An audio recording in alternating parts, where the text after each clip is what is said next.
The knock on the door sounds harmless at first, just a sharp rap against the wood like any other weekday delivery. But when I open it and see a man in a navy suit holding a stack of papers with my name printed bold across the top, my stomach drops. "Mrs. Vanessa Brooks?" he asks. I nod, clutching my coffee mug tighter. "You've been served." 2 words. Cold, final, like a hammer hitting glass. I take the papers, confused, trying to make sense of the heavy legal text. Loan default, total amount $90,000. My name is everywhere. Vanessa Elaine Brooks.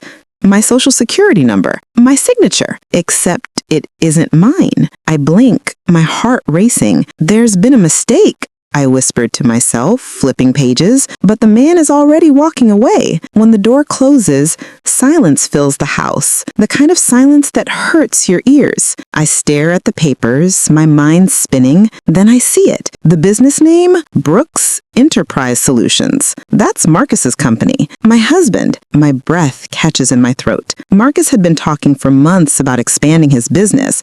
Something about new equipment, bigger contracts, more opportunities.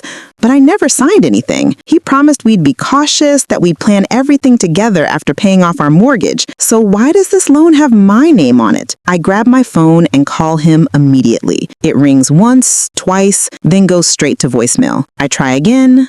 Nothing. A cold sweat slides down my neck as panic starts to rise. I walk to our office. His side of the desk is empty, cleared off. His laptop is gone. The top drawer where he kept all the financial files is empty too. "Marcus?" I call out, louder now, though I already know he's not here. I rush into the bedroom. His closet door hangs open, half the clothes missing. The realization hits me like a truck. He's gone. My husband of 10 years, the man who held my hand through my mother's funeral, who promised to build a life with me, has vanished. The papers tremble in my hand.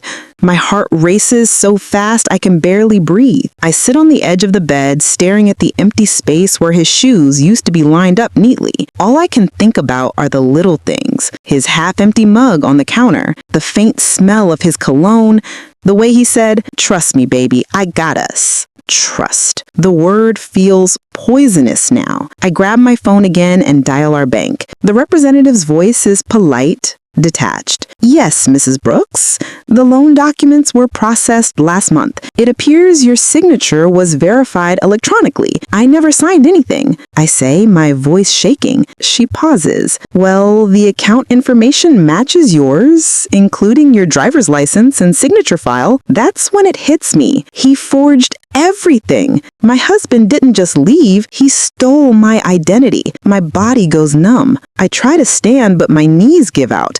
The room blurs around me as tears sting my eyes. "How could you do this to me, Marcus?"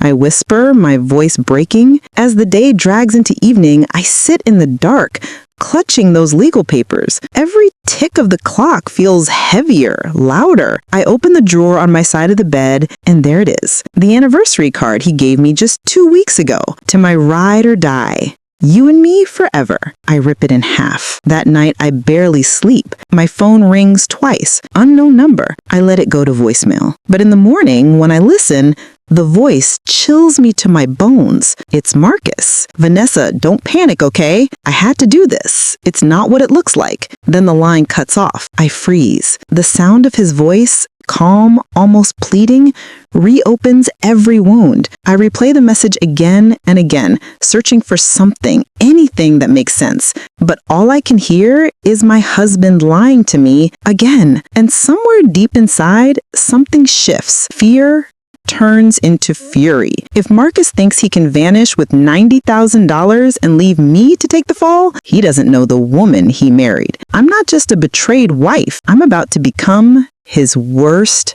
nightmare. The morning after Marcus's voicemail feels like waking up in someone else's life. My body's in my bed, but my heart, my mind, they're somewhere lost between disbelief and rage. I sit at the kitchen table, phone in hand, staring at the voicemail notification again. His voice plays in my head like poison. "Vanessa, Don't panic, okay? I had to do this. Had to? What kind of man has to steal $90,000 in his wife's name and vanish into thin air? I force myself to eat something, though. Nothing tastes right. My stomach is tight, twisted with dread. I keep thinking about all the little red flags I ignored.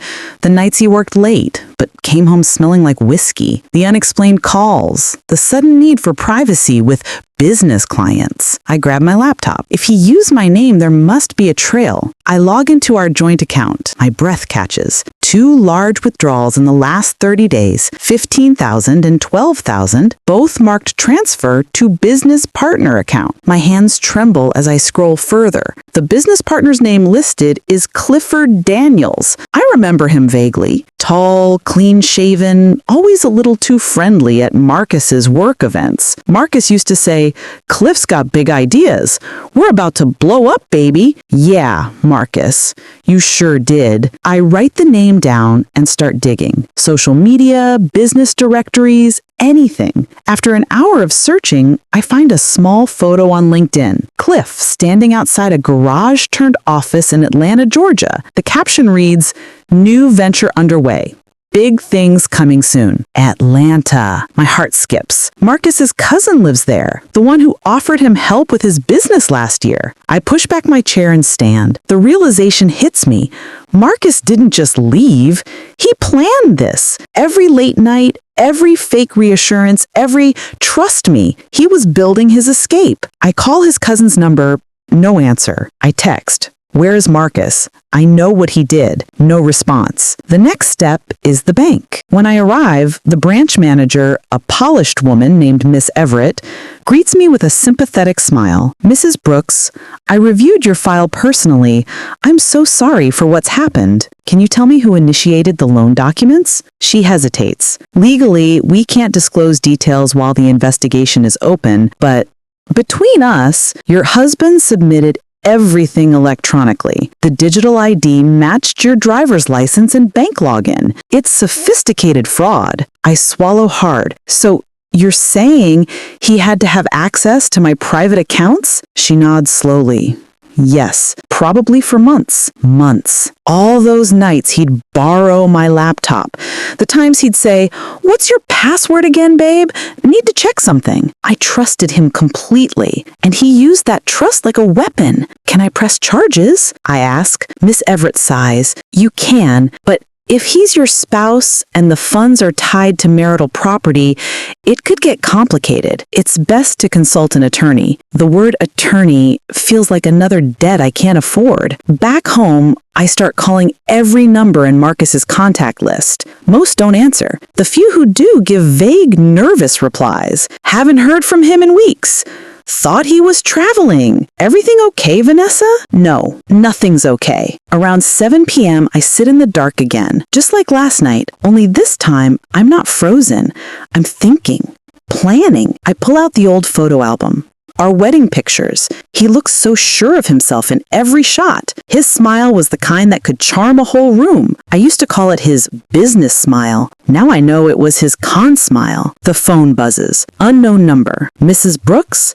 This is Detective Morrison with the Financial Crimes Division. We received a report about your loan fraud case. Do you have a few minutes?" Relief floods me. Finally, someone's taking it seriously. "Yes, of course," I say, my voice trembling. He asks for details. I tell him everything. The fake loan, the missing husband, the withdrawals. He listens quietly. When I finish, there's a pause. "Ma'am, based on what you've described, this looks premeditated. If your husband's truly missing, it's possible he's left the state. We can issue a warrant, but we'll need proof of intent." "Proof?" I say bitterly.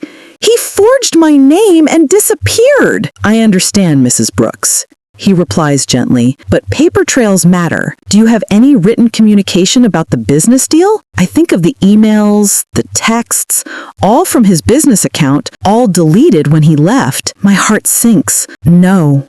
I whisper, "He took everything." There's silence on the line. Then the detective says, "We'll do our best. In the meantime, Don't contact him directly. If he reaches out, record everything. You're not safe if he feels cornered. Safe. That word used to describe my marriage. Now it feels foreign. After I hang up, I sit there in the quiet until a soft buzz breaks it. A text. Marcus. I'll fix this, Ness. Just give me time. My chest tightens. Fix this? I say aloud, shaking. You broke my life. I type back, fingers trembling. You forged my name. You ruined me. Where are you? No reply. I stare at the screen, the light reflecting in my tear-filled eyes. Somewhere between heartbreak and fury, I make a silent vow. I will find him. I will get my name back. And when I do, Marcus Brooks will finally see what happens when a woman he underestimated decides she's done being silent. 3 days, 3 sleepless, gut-twisting days since the text that said, "I'll fix this, Ness." He hasn't called. He hasn't shown up. And every hour that passes makes me realize the man I married is now just another stranger I have to track down. I move like a ghost through my house, what used to be our house. Every corner whispers his name. His jacket still hangs on the back of the kitchen chair, and I can't bring myself to touch it. This morning, I make a decision. I'm not waiting anymore. Detective Morrison calls me just as I'm grabbing my keys. "Mrs. Brooks, I've traced some activity tied to one of the accounts connected to the fraudulent loan," he says. I sit down at the counter. Activity? Yes, a purchase. A rental car booked 2 days after the loan cleared. It was picked up in Richmond, Virginia. Where did it go? He hesitates. Atlanta. The word lands like a punch. My suspicion was right. Marcus's cousin lives there, the one who called him the brains behind their so-called business. "Thank you, detective," I say, already opening my laptop. When the call ends, I search for every lead connected to Marcus's cousin, Darnell. It doesn't take long to find him, smiling in an Instagram photo, tagged at a restaurant in Atlanta just last night. My pulse quickens when I notice who's in the background. Marcus. He's wearing a new jacket, laughing, drink in hand, looking like a man without a care in the world. Something in me snaps. I screenshot the post, zooming in until my phone almost burns in my hand. That smirk, the same one he used when convincing me to trust him, makes my stomach twist with rage. Within an hour, I'm packing a bag. I don't tell anyone, not even the detective. Just grab my purse, my car keys, and the file folder with every document tied to the loan. I'm driving to Atlanta. The road stretches endless ahead of me. Miles of reflection, regret, and the kind of anger that simmers deep enough to fuel you through exhaustion. I think of the years I spent holding Marcus down when he couldn't find work, the nights I stayed up helping him write proposals, believing we were building something together. He didn't build a business.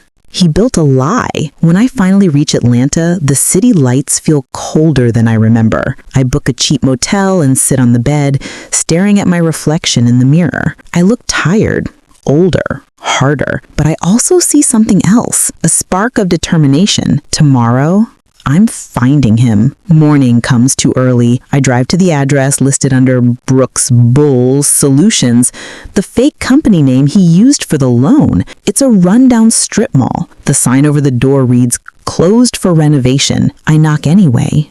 No answer. But 2 doors down, a woman sweeping her salon stoop looks up. "You looking for Marcus?" she asks, eyebrows raised. My heart stops. "You know him?" She nods slowly. "He rented that space for a couple weeks. Said he was opening a logistics firm, always in and out with some guy. Tall, bald, fancy car." "Cliff?" I ask, breath catching. "Yeah, that's him. Always talking big about money. But then one day they both disappeared. Didn't even pay their last month's rent." I thank her, hand shaking, as I write down the salon's address for the detective later. Back at my motel, I pace. The anger feels like it's clawing at my ribs. Then, out of desperation, I search Cliff Daniels Atlanta again. A business listing pops up. Daniels Freight Solutions.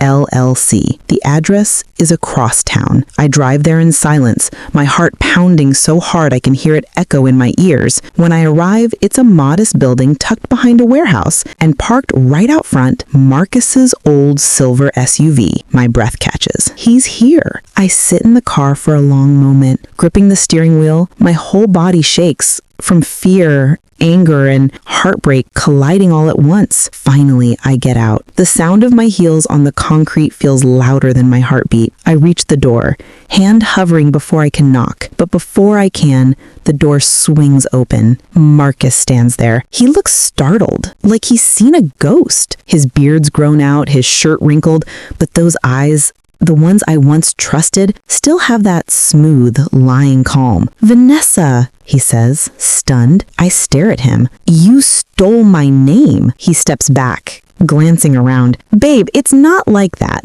"Don't call me that." My voice shakes, but it's steady enough to cut. "You forged my signature. You took out a $90,000 loan in my name, and you left me to deal with the wreckage." He runs a hand over his face. "I was gonna pay it back. You don't understand. I just needed time." "Time?" I laugh, bitter and sharp. "You had time, Marcus. You had 10 years of it, and all you did was lie." His expression hardens. "You think I wanted this? You think I planned to hurt you? Cliff, he promised me an investment deal, said we could double the money, but it fell apart. I didn't mean for this to happen." My stomach twists. "So you let me take the fall instead? You left me facing court papers and humiliation while you ran off to play businessman?" His eyes dart away. "I was protecting you." I step closer. "By destroying me?" He looks away, jaw clenched. "It's not that simple." "Yes," I whisper, tears burning behind my eyes. "It is." The sound of a door opening behind him makes me turn. Cliff walks in, holding a coffee. When he sees me, he freezes. "Who's this?" Marcus sighs. "Cliff, this is Vanessa." Cliff's eyes widen slightly. Then, with a cold smirk, he mutters, "Damn, you really came all this way." The air shifts. Tense, dangerous. Marcus glances between us, uneasy. "Look, Ness, we can talk about this later, okay? Not here, but I'm done being silenced." "No, Marcus," I say, my voice firm. "We're going to talk about it now." And as both men exchange a nervous look, I realize I've just stepped into something much deeper than I imagined. Whatever Marcus did with that money, this isn't just betrayal. It's a crime, and I'm standing right in the middle of it. Marcus's eyes dart between me and Cliff like a cornered animal. The air in that small office is thick with tension, the kind that hums just before something explodes. I take a slow step forward. "Where's the money, Marcus?" He opens his mouth, then closes it again. His silence speaks louder than any lie he could tell. Cliff leans back against the desk, arms crossed, watching me with a smirk. "Lady, you should leave before you ask questions you don't want answers to." I glare at him. "I want my name cleared. I want my life back." He laughs under his breath. "That's not how this works, sweetheart." Marcus turns sharply. "Don't talk to her like that." "Oh, so now you care," Cliff says, voice dripping sarcasm. "You weren't caring much when we signed that paperwork. Remember?" I freeze. "We." My pulse starts pounding in my ears. "You mean you both signed my name?" Cliff shrugs, picking at his nails. "Technically, Marcus did the signature part. I just made sure the documents looked real enough to pass." "Jesus," I whisper, backing up. "You forged everything." Marcus reaches out as if to calm me, but I step away. "Vanessa, please, it wasn't supposed to go this far." "You stole my identity," I snapped, tears of rage burning behind my eyes. "You could have destroyed my career, my credit, my entire life." Cliff chuckles. "Relax. It's just paper." "The bank got their money, right?" "Wrong," I say. "The bank wants me to pay it back." The smirk on his face falters. For the first time, I see something dark. Not amusement, but fear. Marcus runs a hand over his face. "Cliff, she didn't know about the loan." "You told me she was in on it," he shouts, standing up. "You said she agreed to it." Marcus shakes his head frantically. I just needed the money to start us over, man. She was gonna find out eventually." I stare between them as the truth unfolds like a nightmare. Marcus lied to both of us. He used my name, my reputation, and his charm to manipulate everyone, even his own partner in crime. Cliff turns toward me, his expression shifting from shock to anger. "You better fix this before it blows back on all of us," he growls. My voice cracks. "I'm calling the police." He steps closer, lowering his voice to a dangerous whisper. "No, you're not." I feel Marcus's hand brush my arm, trembling. "Nessa, please, don't touch me," I snap, jerking away. The fear in Marcus's eyes tells me everything I need to know. Cliff isn't just a business partner. He's someone you don't cross. I grab my purse and turn for the door. Cliff's voice follows me, calm but sharp as glass. "You walk out of here, lady, you better make sure you never walk back." I don't look back. Outside, I stumble to my car, heart hammering. My hand shakes so badly I can barely get the keys in the ignition. I drive until the warehouse disappears in the rearview mirror. Tears blur the highway lights. My breath comes in broken gasps. I'm not just betrayed,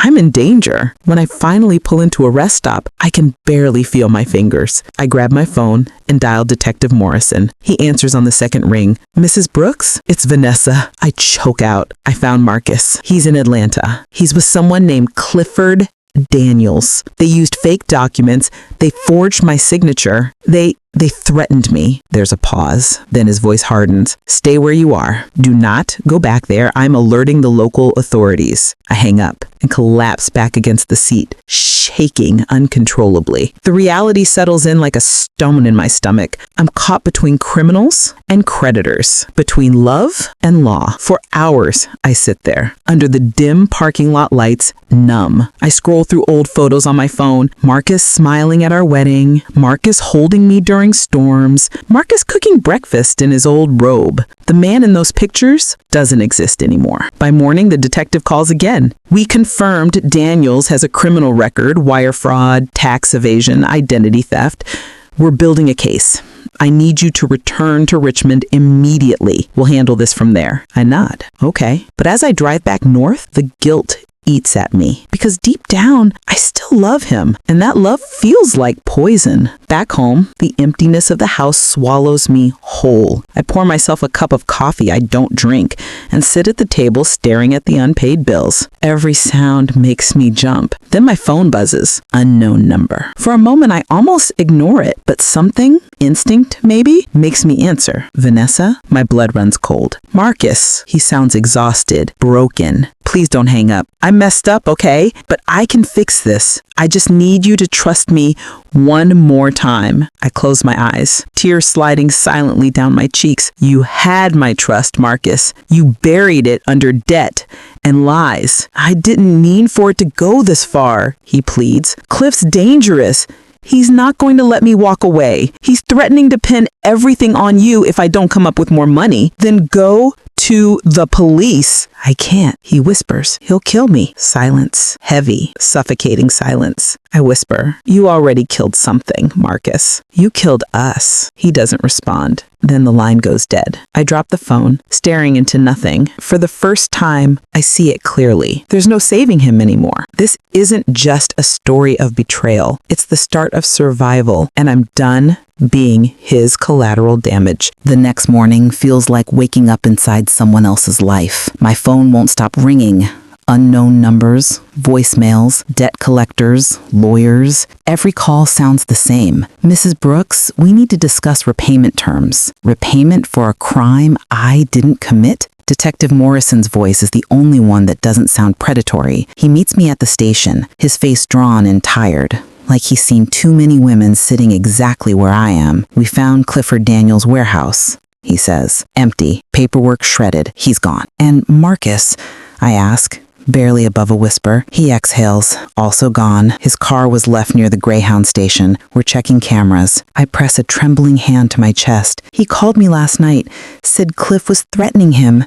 Said he couldn't go to the police." Morrison nods. "That tracks with Daniel's profile. He uses intimidation to keep people quiet. But we'll find them. Meanwhile, Vanessa, you need to protect yourself." "Protect myself? How?" "Freeze your credit. Change your passwords, close every account with his name on it. And Vanessa," he leans forward, eyes softening. Don't let guilt pull you back in. People like Marcus thrive on second chances they don't deserve. His words hit hard because part of me still wants to believe the man I loved isn't a complete stranger. At home, I pull out our old photo albums, the wedding, the anniversaries, the vacations we could barely afford but took anyway. I stare at the pictures, trying to spot the moment the man I loved became someone else. The doorbell rings, sharp and unexpected. My stomach twists. Through the peephole, I see an envelope taped to the door. No one there. Cautiously, I open it. Inside, a folded piece of paper with my name written in Marcus's handwriting. My hands shake as I unfold it. Nessa, I know you hate me, but I swear I didn't mean for this to happen. I just needed to get ahead.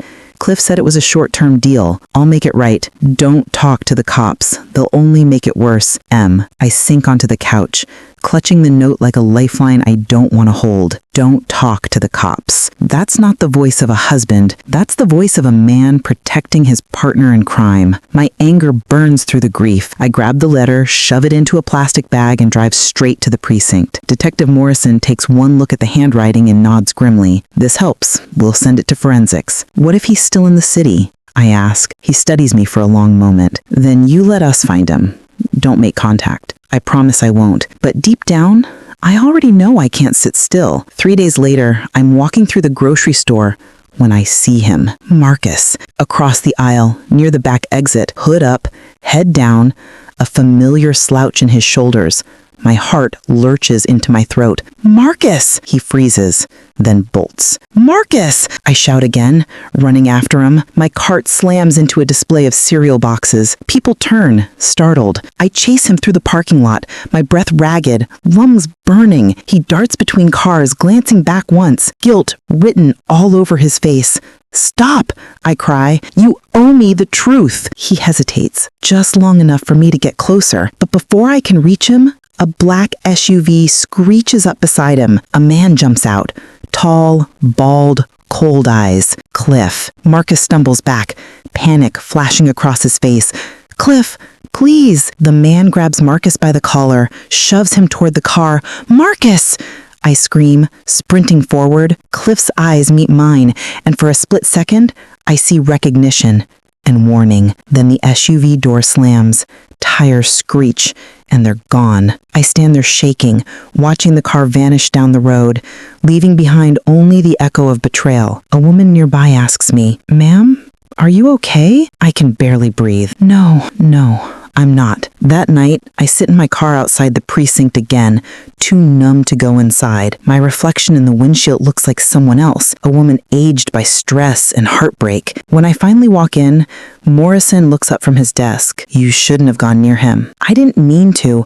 I saw him by accident. He rubs his temples. That man he was with, did he match this? He slides a photo toward me. It's a mugshot of Clifford Daniels, all arrogance and menace. Yes, I say, that's him. Morrison exhales sharply. Then Marcus is in serious trouble. Daniels doesn't leave loose ends. The words make my stomach twist. You think he'll hurt him? I think he already has reason to. I sit there in silence, my heart breaking for a man who betrayed me but might now be fighting for his life. Morrison adds, we'll put out an alert. But Vanessa, you need to think about you now. Get a lawyer, get ahead of the financial side before the system crushes you. I nod slowly. I will. But as I walk out into the cold night air, the tears finally fall, because no matter how much I want to protect myself, part of me still wants to save him. And that's the cruelest part of love. It keeps you caring for someone even when they've already left you behind. I whisper into the darkness, you can run, Marcus, but you can't outrun what you did to me. The wind whips my words away, but I say them again, louder this time. I'm done being your victim. It's not strength yet, but it's a start. The next week crawls by like a bad dream that refuses to end. Every day brings a new letter, a new threat, a new reminder that my husband didn't just betray my heart, he stole my future. The bank freezes my accounts. My credit score plummets overnight. The mortgage company calls to discuss alternatives. I know what that means. Foreclosure. At night, I lie awake listening to the hum of the refrigerator and the tick of the wall clock. They sound louder now. Emptier. I used to think the worst pain was loneliness. Turns out it's shame. I keep picturing the faces of people who once called me lucky. My coworkers at the hospital used to say, "Marcus treats you so well, girl. He's one of the good ones." If only they knew. I've been avoiding church for weeks, but Sunday morning, something inside me pulls me back. I sit in the far back pew, hands clasped so tightly they tremble. Pastor Green's sermon is about truth, about how sometimes God tears things apart to build something stronger. He says, "You can't heal what you keep pretending didn't break." I feel that deep in my bones. After service, Sister Louise hugs me tight. "We've been praying for you, Vanessa." Her kindness cracks me open. "Keep praying," I whisper. "I don't even know where to start." She pats my hand. "Start by forgiving yourself. The devil's best trick is convincing us we were foolish for loving." I nod, but my throat closes, because I still can't forgive myself for trusting him. Back home, I force myself to face the mountain of paperwork scattered across the kitchen table. Overdue notices, legal threats, bank statements. I start sorting them into piles. Utilities, mortgage, legal. Then I notice one envelope I don't recognize. From a credit union in Delaware? I've never opened an account there. My pulse quickens as I tear it open. Inside, a statement for an account in my name with an opening balance of $27,000.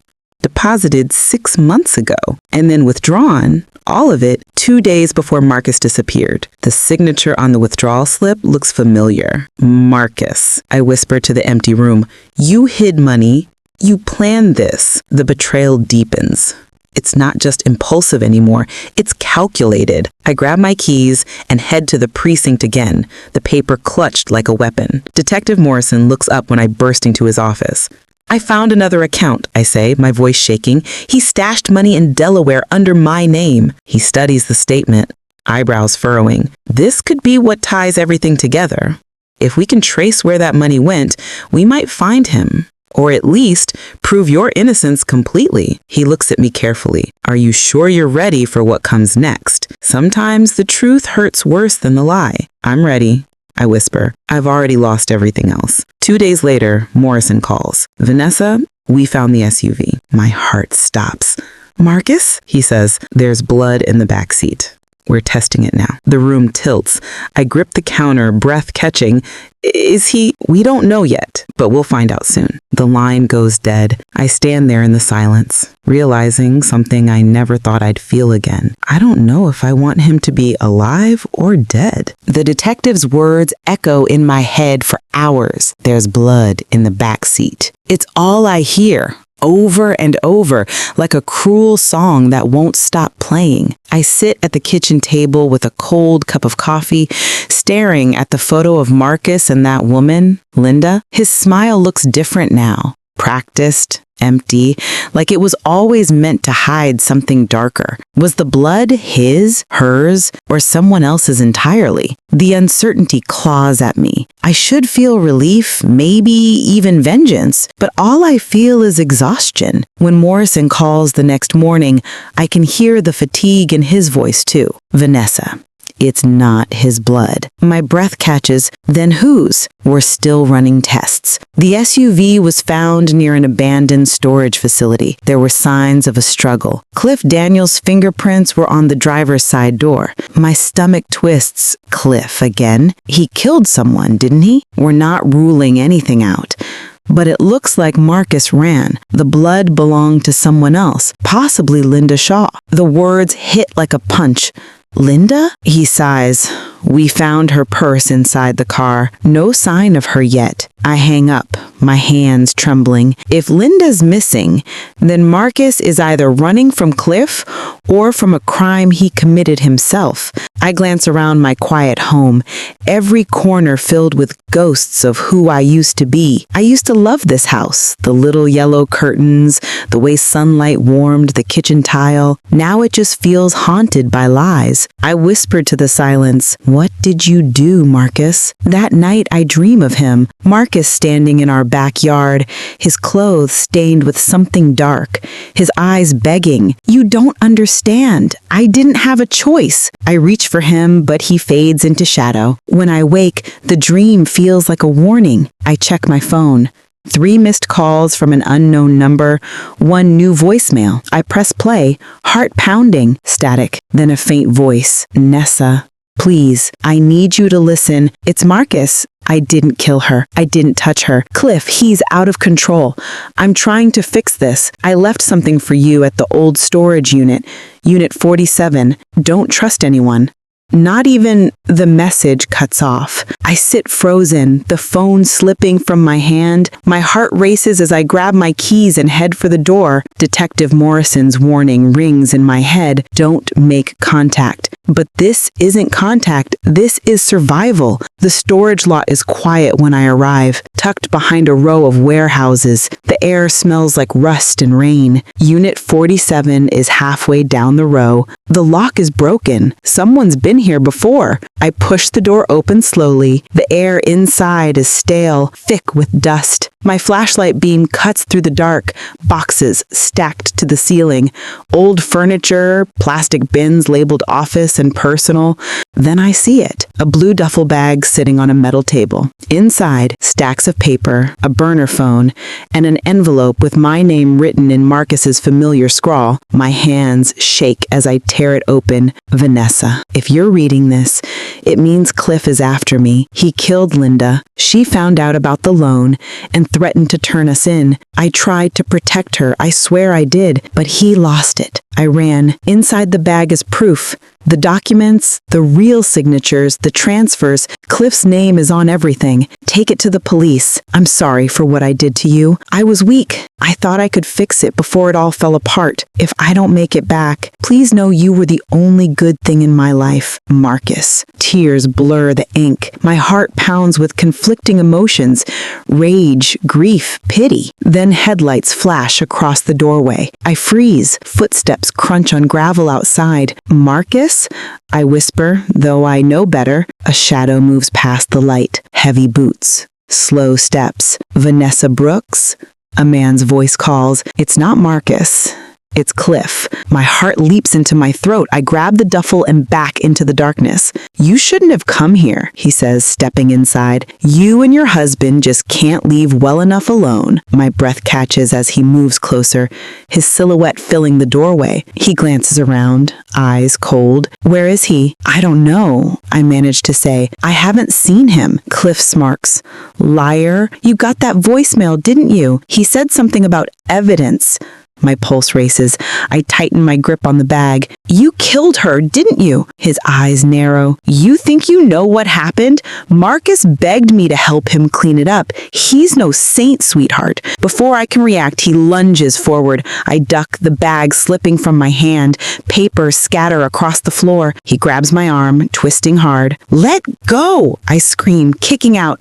My heel connects with his shin. He grunts, loosening his grip just enough for me to shove him back and grab the flashlight. I swing it. It connects with his face. He curses, staggering. I snatch the duffel and run. My car is the only light in the lot. I dive inside, slam the door, lock it, and peel out of there as gravel spits from the tires. In the rear-view mirror, I see Cliff stumble into the road, blood dripping from his nose, watching me vanish. When I reach the police station, I burst through the doors, clutching the duffel. Morrison stands up immediately. What happened? He tried to kill me. Cliff, he was there at the storage unit. Marcus left this. We dumped the contents onto his desk. He flips through the documents, his eyes widening. This is it. This ties Cliff directly to the fraud and the transfers. Vanessa, you just broke the case open. My hands are still shaking. What about Marcus? He hesitates. If he's telling the truth, he's not safe either. I nod, tears spilling down my cheeks. I just want this over.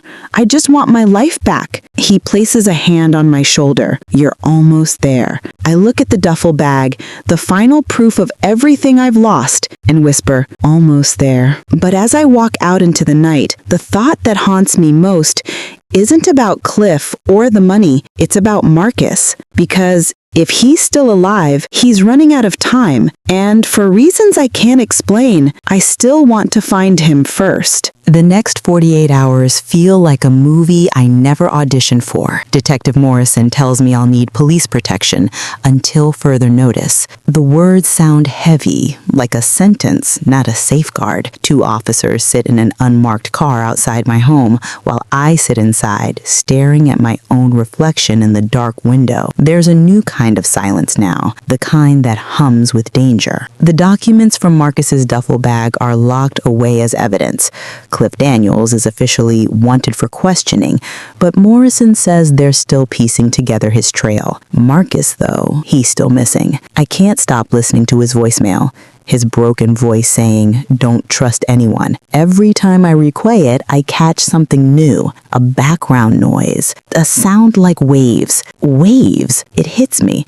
The sound isn't static. It's water. I grab my laptop and start searching for every beach, dock, or lake Marcus ever loved. That's when I remember his uncle's old fishing cabin 2 hours north near the Chesapeake. Remote, quiet. I call Morrison, my voice shaking. I think I know where he is. Vanessa, listen to me. You do not go there alone. I'm not sitting here waiting for him to die before he can argue. I hang up. The drive is long. The sky bleeding from gold to indigo. My heart thunders with every mile. I don't know if I'm going to find a man running for his life or the body of the man I once loved. When I reach the cabin, it's just as I remember from years ago. Peeling paint, a crooked porch light, and the sound of the water lapping against the dock. The car beside it looks like it hasn't moved in days. Marcus's car. I step out slowly, flashlight in hand, the night air biting at my skin. Marcus? Nothing. I walk toward the door. It's slightly ajar. I push it open, my stomach twisting. Inside, the air smells like damp wood and stale coffee. A single lamp glows in the corner. Papers cover the table. Loan documents, newspaper clippings, receipts. And then I see him. Marcus. He's slumped against the wall, his clothes torn, face bruised, eyes hollow, but alive. When he sees me, his voice breaks. "Vanessa, you shouldn't be here." I rush to him, anger and relief colliding. "You left me with everything. The debt, the shame, the police. What did you expect me to do?" He tries to speak, but coughs hard, gripping his side. "It's over. Cliff's gone mad. He killed Linda, and now he wants to tie up loose ends. He'll come here." "Then we need to go now." I grab his arm, but he winces, collapsing. There's blood on his shirt. "He found me yesterday. I barely got away." I can feel tears stinging my eyes. "Marcus, we have to go. Morrison can protect you. Just come with me." He looks at me, the guilt so thick it's almost unbearable. "I don't deserve saving." "Yes, you do. Because I can't keep living like this, haunted by what you did and what you became." A noise outside makes us both freeze. Gravel crunching, headlights slicing through the night. Marcus's voice drops to a whisper. He's here. The front window explodes inward. Glass rains down. I scream, diving behind the table as bullets rip through the room. "Vanessa, run!" Marcus shouts, pulling me toward the back door. We sprint out into the dark yard, racing toward the dock. I can hear Cliff shouting behind us, angry, wild. "Marcus, you can't hide anymore!" We duck behind a boat, the lake glimmering like black glass. My chest heaves. Marcus clutches his side, blood seeping through his fingers. He hands me a small flash drive. "Take it, everything. The accounts, the deals, proof Cliff's behind it all." "Marcus, go, please." The footsteps grow louder. Cliff's shadow stretches across the dock. He's holding a gun. "End of the line," he snarls. "You both had your chance." Marcus steps forward, shaking. "It's me you want, Cliff. Leave her out of this. She's a witness. You think I'm leaving her alive." I see his finger tighten on the trigger. Time slows. Marcus moves, faster than I expect, slamming into him. The gun fires. A shot cracks through the night. Both men fall. I scream, crawling to Marcus. He's on the ground, breathing shallowly. Cliff's motionless, blood pooling beneath him. "Marcus, no, stay with me." I press my hands to his wound. "You're going to be okay." His eyes find me. "I'm sorry, Nessa, for everything." Tears blur my vision. "Please, don't leave me like this." He reaches up weakly, his hand brushing my cheek. "You always deserve better than me." And then His hand falls. The night goes quiet again, except for the waves whispering against the dock. Red and blue lights flash across the water. 20 minutes later, Morrison's voice cuts through the chaos. "Vanessa!" He runs to me, eyes wide with shock. "My God, are you hurt?" I shake my head numbly. He's gone. They load Marcus's body into the ambulance, cover Cliff's with a tarp. Officers collect the gun, the papers, the flash drive. Morrison crouches beside me. "You did the right thing. It's over now." But as I watch the ambulance drive away, I can't shake the ache in my chest, because even though justice is coming, closure never really does. That night I sit on the dock where it all ended, the same spot where Marcus once promised me the world. The water's calm now, reflecting the moonlight like a mirror. I whisper, "You almost destroyed me, Marcus, but somehow you also set me free." For the first time in months, I breathe without guilt, without fear, because the storm is finally over, and for once, I'm still standing. The morning after the shooting feels like I've woken up in someone else's life. The sun filters weakly through the blinds of my bedroom, but it doesn't bring warmth. My body aches, my hands tremble, and the echo of gunfire still rings in my ears. Marcus is dead, Cliff is dead, and somehow I'm still here. When Detective Morrison drops by, his expression is soft but professional. He says, "The flash drive you brought us, it's gold. It proves Cliff and Marcus were laundering money through fake LLCs under your name. The DA's office says you're clear. You're a victim, Vanessa. Victim. The word doesn't sit right. I don't feel like a victim. I feel hollow." He continues, "They'll probably close the case soon. You'll get official notice in a few days." I nod, barely absorbing his words. "What happens after that?" He sighs. "You move on. Move on." As if it's that simple. After he leaves, I sit in the living room staring at the stack of bills on my table. Even though I'm cleared legally, the financial damage is still there. Frozen accounts, ruined credit, collection notices that don't care about my heartbreak. I pick up one letter, notice a foreclosure pending. My throat tightens. I can't lose this house. It's the only piece of my old life I have left. That night, I make myself a promise. If I survived Marcus and Cliff, I'll survive this too. The next week is chaos. Calls from the bank, meetings with lawyers, reporters trying to dig up the story. My phone buzzes nonstop, but the one call that hurts most comes from Marcus's mother. "Vanessa," her voice cracks. I just wanted to say, I'm sorry for what my son did. He wasn't raised that way." I swallow hard. "He was still your boy. I'm sorry for your loss." There's a pause. "He loved you, you know. He just lost himself chasing something he could never catch." After we hang up, I cry for the first time in days. Not for Marcus, but for the years I gave to a man who forgot what love was supposed to mean. I start working double shifts at the hospital again, burying myself in the rhythm of caring for others. The patients don't know my story. To them, I'm just Nurse Brooks, the woman with a warm smile and tired eyes. But every so often, I catch my reflection in a hallway mirror and barely recognize the woman staring back. She's older now, sharper, carved by grief and betrayal, but still standing. I've become someone I never thought I could be. Independent, unbreakable. One afternoon, as I'm leaving the hospital, a reporter corners me in the parking lot. "Mrs. Brooks, sources say your husband was involved in money laundering before his death. How do you feel knowing he used your name to commit fraud?" I blink against the flash of her camera. For a moment, anger boils up, but then something steadier takes its place. I straighten my shoulders and look her in the eye. I feel free, because the truth doesn't scare me anymore. The reporter blinks, startled by my calm. I walk away without another word. That night, the news clip airs. They show my face, my words, and the comments online start pouring in. Some are cruel, but some are kind. One woman writes, "Thank you for showing that we can rise even when the people we love break us." I cry again. But this time, it's from something like gratitude. 2 months later, I receive a letter from the state attorney's office. "All debts and charges associated with the fraudulent accounts under your name have been cleared." My hands tremble as I read it over and over. It's over. The house is safe. My name is clean, my heart still healing. I walk through my living room, letting the afternoon sun warm my skin. The furniture is old, the paint's chipped, but it's mine. I decide to start fresh. New curtains, new energy, maybe even a new color for the walls. I donate Marcus's things to charity. Each box feels like a small act of release. When I find our wedding photo in an old drawer, I pause. He's smiling, handsome, full of life. I touch the image, my voice barely a whisper. I loved you with everything I had. But love can't fix what lies destroy.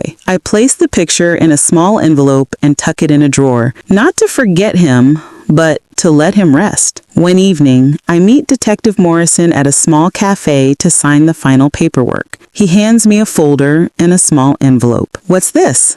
I ask. "This is something Marcus left behind. It was with the evidence. A letter addressed to you." My heart stutters. I open it slowly, the paper trembling in my hand. "Vanessa, if you're reading this, it means I didn't make it. I never wanted you to pay for my mistakes. I thought I was building something for us, but I ended up building a trap. You were always the light in my life. I'm sorry I dimmed it. Please find peace in knowing that you were never the reason I fell. You were the reason I ever stood a chance. M." Tears blur the words. I fold the letter carefully, pressing it to my chest. For the first time, I feel something close to closure. That night, I sit on my porch, the cool breeze brushing against my skin. The city lights flicker in the distance, messy, imperfect, alive. My phone buzzes. It's a message from the hospital director. "Vanessa, we're promoting you to lead nurse. You deserve this." A slow smile spreads across my face. I whisper to the night, maybe losing everything wasn't the end. Maybe it was the beginning. As the stars blink overhead, I realize something profound. I'm no longer the woman Marcus betrayed. I'm the woman who survived it. It's been 6 months since Marcus died. 6 months since the police cars, the headlines, the whispers. 6 months since I learned that love can be both a home and a battlefield. And for the first time in years, my mornings feel still. I wake up to sunlight spilling through my new lemon yellow curtains. There's no dread waiting for me at the edge of the bed. No lawyers to call, no creditors threatening me. Just peace. Fragile. New, but mine. I've started keeping a gratitude journal. Every morning before I leave for work, I write 3 things I'm thankful for. Today's list reads, my clean name, my steady heart, my second chance. I still work long hours at the hospital, but now there's purpose in every step. I don't walk with shame anymore. I walk with something stronger, resilience. One afternoon, while helping an elderly patient to his wheelchair, he looks up at me and says, "You have kind eyes. You've seen pain, but you still smile through it." I swallow a lump in my throat. That's life, isn't it? We learn to smile while we heal. He nods slowly, and that's what makes people like you the strongest ones. When I step out of the room, I take a deep breath and realize he's right. Pain didn't break me. It refined me. I use what's left of my savings to start something small, a support group for women who faced financial betrayal. We meet every Thursday evening at the local community center. The first night, only 3 women show up. By the 3rd week, there are 12. By the 2nd month, nearly 30. Some are wives whose husbands drained their accounts. Some are daughters cleaning up after their parents' debts. Some just need someone to say, "I understand." I listen to their stories. Trembling voices, tear-stained confessions, and I see pieces of myself in every one of them. After the meeting, one woman named Sharon hugs me and whispers, "You don't know how much this means. You gave me hope again." As she walks away, I realize that maybe this is what survival looks like, not just standing back up, but helping others do the same. Still, some nights loneliness creeps in. I'll be sitting on the couch, wrapped in a blanket, and my mind drifts to Marcus, the sound of his laugh, the way he'd hum while washing dishes. Then I remember how easily he used that same voice to deceive me. Sometimes I wonder, did he ever really love me? But then I remember the letter he left, his words inked with regret, and I whisper to the empty room, maybe you did, in your own broken way. Forgiveness isn't something I gave him all at once. It came in pieces, like glass reassembled after a shatter. It's still imperfect, but it no longer cuts. Spring arrives, bringing soft rains and the smell of new beginnings. I paint my kitchen walls a pale sage green and buy a few plants that I'll probably forget to water. The house feels alive again, like it's breathing with me. On a Saturday morning, my neighbor, Mrs. Thomas, knocks on my door holding a plate of peach cobbler. She says, "I haven't seen you smile this much in years." I laugh. "Guess it took a few storms to learn how to appreciate the sunshine." She pats my shoulder. "Amen to that, baby." We sit on the porch, sipping coffee, the world soft around us. And for a moment, I feel proud, not just of surviving, but of becoming someone better than who I was before the pain. Later that night, I sit at my kitchen table, staring at an email draft I've been too scared to send. It's from the hospital administration. Subject line, scholarship application, leadership in nursing program. For years, I've put it off. Too busy, too scared, too unsure. But now I realize I've spent so much time cleaning up Marcus's mess that I forgot my own dreams. I take a deep breath, hit send, and whisper, "Let's see what happens." 2 weeks later, I get the email that changes everything. "Dear Ms. Brooks, we're pleased to inform you that you've been accepted into the State Nursing Leadership Program, fully funded by the community grant." I burst into tears right at my desk, hands over my mouth. My coworkers rush over, worried. But when they see me laughing through the tears, they start cheering. For the first time in years, I'm not crying over what I lost. I'm crying over what I gained. At the next support group meeting, I share the news. "Ladies," I say, smiling, "I got the scholarship." The room erupts in applause. Sharon wipes her eyes and says, "Vanessa, you're proof that no matter what happens, we can rise again." Her words echo in my chest. I realized that my story, the pain, the betrayal, the humiliation, it wasn't just meant to break me, it was meant to build others. That night, as I lock up the community center, I look up at the stars. They're faint, but steady. Like me, I whisper to the quiet street, "I'm still here, and I'm still becoming." The wind picks up, carrying the scent of jasmine through the air. Somewhere deep inside, I can almost feel Marcus watching, not as the man who ruined me, but as the one who taught me that my strength was always mine to begin with. For the first time, I don't flinch when I say his name, because now his chapter is closed. And mine is just beginning. The morning of my first day in the nursing leadership program feels like a new chapter, one I never thought I'd live to write. I stand in front of the mirror, smoothing the sleeves of my navy blazer. My reflection looks back with quiet pride. Still carrying scars, yes, but they don't define me anymore. They tell my story. I smile to myself. "You made it, Vanessa," I whisper. When I step outside, the cool spring air fills my lungs. The sky is clear, the kind of blue that feels like hope itself. The training center is buzzing with energy. Nurses from all over the state gathered to learn, grow, lead. I walk into the conference room and take a seat near the back. My hands tremble slightly, not from fear, but from the weight of how far I've come. Halfway through the morning session, the program director introduces a guest speaker, a hospital administrator who's known for rebuilding struggling departments. When he walks on stage, I blink in surprise. He looks familiar. Then it hits me. It's David Walker, the CFO from my old hospital, the same man who had to sign off on the fraud investigation paperwork tied to Marcus's loans. My stomach tightens. As he speaks, his words are powerful about accountability, leadership, compassion, but all I can think is, does he recognize me? Does he remember the woman whose life collapsed because of her husband's crime? When the session ends, I try to slip out quietly, but a voice stops me. "Vanessa Brooks." I turn. He's standing there, gentle smile, eyes soft. "I thought that was you. You've changed. You seem lighter." I manage a small nod. "A lot's changed." He pauses. "I read your case file years ago. Not in detail, just enough to know what you went through. I want you to know, everyone at the hospital admired how you handled it. You never lashed out, you just kept showing up." His kindness catches me off guard. Showing up was all I had. I say quietly. He smiles. Sometimes that's all it takes. He hands me his card. If you ever need mentorship or just someone to talk to, I'd be honored. When he walks away, I stand frozen for a moment. I hadn't realized until now how long it's been since someone spoke to me without pity. Maybe this really is a new beginning. Weeks pass and I throw myself into the program. I learn how to manage budgets, lead crisis teams, and advocate for nurses' rights. Each lesson feels like reclaiming power that once belonged to someone else. One day, I'm asked to give a presentation on ethical leadership. My stomach twists. Ethics.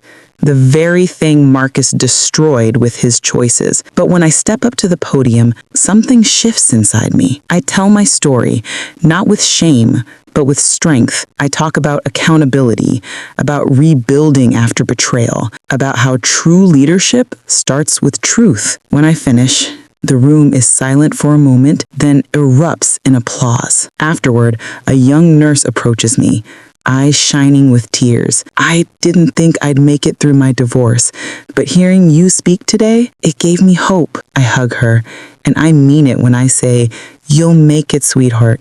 I promise." One evening after class, I find myself walking by the harbor. The city lights shimmer over the water, the same water that once mirrored my heartbreak. David calls. "You did amazing today, Vanessa. I heard about your talk." I laugh softly. Word travels fast. You have a gift. You turn pain into purpose. That's rare. There's warmth in his voice. Gentle, steady. Something inside me stirs that I thought had long died. We talk for hours about life, work, loss. I don't feel the need to hide my past with him. He already knows the worst, and somehow he still sees the best in me. When we hang up, I sit on a bench overlooking the water. I let the breeze touch my face, and for the first time in years, I feel something I once feared I'd lost. Peace, mixed with the faintest whisper of possibility. The next few months pass in a blur of hard work and quiet victories. The support group for women continues to grow. My career blossoms. And somewhere between grief and growth, I realize I've stopped waiting for apologies that will never come. Instead, I've learned to give myself the closure I deserve. One Sunday afternoon, I visit Marcus's grave for the first time since the funeral. The cemetery is quiet, the air heavy with the smell of rain-soaked grass. I kneel beside his stone, tracing the engraved letters with trembling fingers. "Hey, I didn't think I'd ever come back here, but I guess I needed to tell you that I'm okay now." My voice cracks. "You hurt me, Marcus. You broke something in me I thought I'd never fix, but I did. I fixed it piece by piece, and I forgive you. Not because you deserve it, but because I deserve peace." A tear slips down my cheek, warm against the cool air. "Thank you for teaching me what not to settle for, and thank you for the strength you didn't know you gave me." I stand, brush the dirt from my knees, and smile faintly. "Goodbye, Marcus." As I walk away, sunlight breaks through the clouds, soft and golden, falling across the headstone. For the first time, it doesn't hurt to look back. That night, I light a candle on my windowsill, one small flame in the dark. I whispered to myself, sometimes losing everything really is how you find yourself. And I believe it. The woman I used to be is gone, but in her place stands someone wiser, braver, and finally free. It's been 2 years since Marcus died. 2 years since I stood in a courtroom, a broken woman begging for mercy from debts I didn't create. 2 years since my name became mine again, no longer tied to his choices, his lies, his absence. Now, my name means something new. It means survival. The evening sun drapes my apartment in gold as I set down my mug of tea and look at the photos on the wall. Snapshots of moments that healed me. Me and my son laughing over dinner. The women from my support group holding hands in prayer before our first meeting. My graduation photo from the nursing leadership program. The one where my smile reaches all the way to my eyes. Every picture is proof that life doesn't end just because your plans do. Tonight, I'm writing a speech for an upcoming women's conference. The theme is rebuilding after betrayal. As I type, I think back to the woman I was, scared, ashamed, sitting in a bank office, clutching papers that said I owed $90,000. I remember the humiliation, the disbelief, the endless, how could he? But more than anything, I remember the silence, the kind that sits heavy in your chest when the person you trusted most vanishes and you realize you're the only one left to clean up the wreckage. That silence taught me something powerful. Sometimes the loudest strength is the quiet kind, the kind that gets up even when no one's watching. Later that night, I log into the support group's online meeting. "Evening, ladies," I say, smiling into the webcam. Faces light up. Women from all over, their eyes carrying stories like mine. A woman named Tina speaks up first. Her voice trembles. "My husband drained our joint savings, said it was for a business. Then he left. I feel so stupid. My heart aches for her, for the woman I once was." "You're not stupid," I say gently. "You're human. You loved someone and they betrayed that love. That says nothing about your worth, only about theirs." She wipes her tears. "How did you get past the anger?" I smile softly, because I realized forgiveness isn't about excusing them. It's about freeing yourself. I lean closer to the camera, my voice steady. "Let me tell you something I've learned. Pain doesn't mean you failed. It means you felt deeply. And that's what makes you real." After the meeting, I close my laptop and stare at the city lights outside my window. They twinkle like tiny promises, fragile but bright. There's a knock on the door. When I open it, David stands there, holding 2 cups of coffee, smiling like the world isn't as complicated as it used to be. "Thought you could use a break," he says. I laugh. "You always show up at the right time." He shrugs, handing me a cup. "You taught me to listen to the quiet." We sit on the balcony, side by side, watching the city hum below us. It's not romantic, not yet. It's peaceful, familiar, like healing found a shape and decided to sit next to me for a while. "Do you ever think about him?" David asks softly. I take a sip of coffee, the warmth steadying me. "Sometimes," I admit, but not with pain anymore. I think about the version of him who believed he had to lie to be enough. And then I think about me, who finally learned I was enough all along. He nods, silent, respectful. For a long moment, neither of us speaks. The city lights dance across his face, and I realize I'm not afraid of the future anymore. When he leaves, I stand at the balcony rail, feeling the breeze against my skin. The air smells like jasmine and rain. And in that moment, it hits me. All the suffering, all the betrayal, all the nights I thought I'd never breathe again without pain, they were all leading me here. Not to perfection, not to revenge, but to peace. I sit down, open my notebook, and write the closing lines for my speech. Sometimes life breaks you open just to show you what's been buried inside. Sometimes love leaves so strength can move in. My husband's betrayal didn't end me. It refined me. I am not what happened to me. I am what I became after. I put down the pen and smile through the tears I didn't even notice falling, because for the first time, I can look back, and instead of seeing a victim, I see a survivor, a woman who lost everything and somehow found herself standing taller because of it. I whisper into the quiet apartment, the same words that have carried me through every storm. Sometimes losing everything is how you finally find yourself. And this time, I don't just believe it, I live it.